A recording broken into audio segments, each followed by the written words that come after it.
like to be aware of different organizations and what they're doing in the world, so I can know what I as a Christian can do to make it a better place.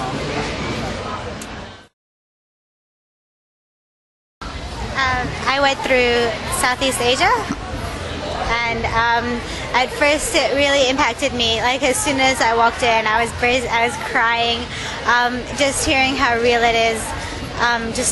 It really impacted me. I mean, you read about this in the news, you study about it at uni, but it's not as real as it is when it was just really real, and it really impacted me. And at first I felt so hopeless. I felt like there's nothing we can do.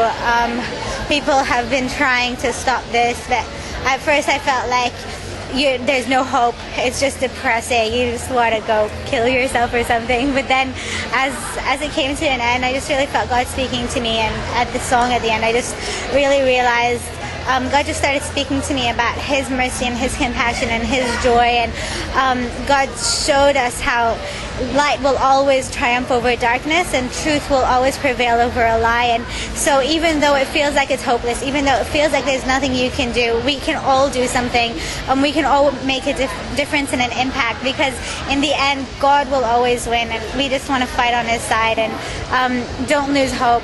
There's so much that can be done to change this, and it will be changed. So, hi, my name is Clara, and change is about me.